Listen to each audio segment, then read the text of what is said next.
നമസ്കാരം.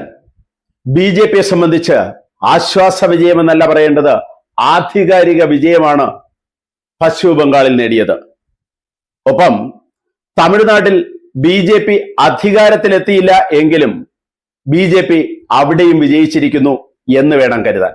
കാരണം പശ്ചിമ ബംഗാളിൽ നിന്ന് മമതാ ബാനർജിയും തമിഴ്നാട്ടിൽ നിന്ന് സ്റ്റാലിനും അധികാരത്തിൽ നിന്ന് മാറേണ്ടത് ബി.ജെ.പിയുടെ രാഷ്ട്രീയ ആവശ്യമായിരുന്നു. അതുകൊണ്ടാണ് പശ്ചിമ ബംഗാളിൽ ബി.ജെ.പിയുടെ വൻ വിജയവും തമിഴ്നാട്ടിൽ ബി.ജെ.പിയുടെ രാഷ്ട്രീയ വിജയവും എന്ന് പറഞ്ഞത്. ഇത്തവണ പാർലമെന്റിൽ അവതരിപ്പിക്കാൻ പോയ രണ്ട് ബില്ലുകളുടെ അവസ്ഥ നമ്മൾ കണ്ടതാണ്. മണ്ഡല പുനർനിർണയ ബിൽ, ഒപ്പം വനിതാ സംവരണ ബിൽ. ബി.ജെ.പിയെ സംബന്ധിച്ചിടത്തോളം മണ്ഡല പുനർനിർണയ ബിൽ നടപ്പിലാക്കേണ്ടത് അവരുടെ രാഷ്ട്രീയ ആവശ്യം കൂടിയായിരുന്നു, ദേശീയ ആവശ്യം കൂടിയായിരുന്നു. അതിനെ എതിർത്ത് തോൽപ്പിച്ചത് മുന്നിൽ നിന്ന് കോൺഗ്രസ് ആയിരുന്നു എങ്കിലും കോൺഗ്രസിന് ഏറ്റവും കൂടുതൽ ശക്തി നൽകി, സപ്പോർട്ട് നൽകി ഇതിനു കൂടെ നിന്നത് മമതാ ബാനർജിയും സ്റ്റാലിനുമായിരുന്നു. പശ്ചിമ ബംഗാൾ പിടിക്കുക എന്നുള്ളത് ബി.ജെ.പിയുടെ വളരെ കാലം കൊണ്ടുള്ള സ്വപ്നമാണ്. അതുകൊണ്ട് തന്നെയാണ് നരേന്ദ്രമോദിയും അമിത്ഷായും ഒക്കെ പശ്ചിമ ബംഗാളിൽ നിന്നും ഒരിഞ്ച് മാറാത്തത്. അമിത്ഷാ പശ്ചിമ ബംഗാളിൽ തമ്പടിച്ചു കിടന്ന് മമതാ ബാനർജിയെ തോൽവിയിലെത്തിക്കുകയായിരുന്നു. തൃണമൂൽ കോൺഗ്രസ് എന്ന കക്ഷി മാത്രമല്ല തോറ്റത്, മമതാ ബാനർജിയും തോറ്റിരിക്കുന്നു സുവേന്ദു അധികാരിയിൽ നിന്ന്. ആരാണ് ഈ സുവേന്ദു അധികാരി? തൃണമൂൽ കോൺഗ്രസ് കെട്ടിപ്പടുക്കുന്നതിൽ പങ്കുവഹിച്ച നേതാവായിരുന്നു. മമതയുടെ തോളോടൊപ്പം ചേർന്ന് നിന്ന, ഒപ്പത്തിനൊപ്പം നിന്ന് ആ പാർട്ടിയെ വളർത്തിയ സുവേന്ദു അധികാരി.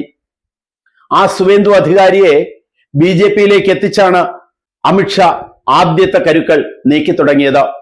എങ്ങനെ പാർട്ടിയെ വളർത്താം, എങ്ങനെ മമതയെ തളർത്തണം എന്നറിയാമെന്നുള്ള സുവേന്ദു അധികാരി ഒപ്പം അമിത്ഷായും കൂടി ചേർന്നപ്പോൾ മമത തളർന്നുപോയി, വീണുപോയി.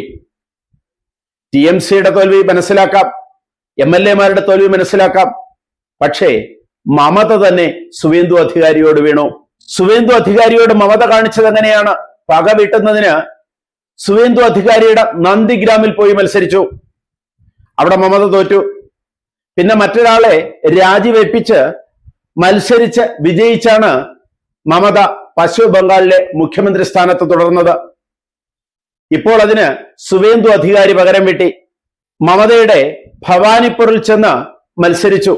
അവിടെ ചെന്ന് തട്ടകത്തിൽ ചെന്ന് മമതയെ കാല് വലിച്ച് മൂട്ടിലിറക്കി. രാഷ്ട്രീയ ഇന്ത്യയിലെ, അതുപോലെ രാഷ്ട്രീയ ബംഗാളിലെ ഏറ്റവും വലിയ പതനം.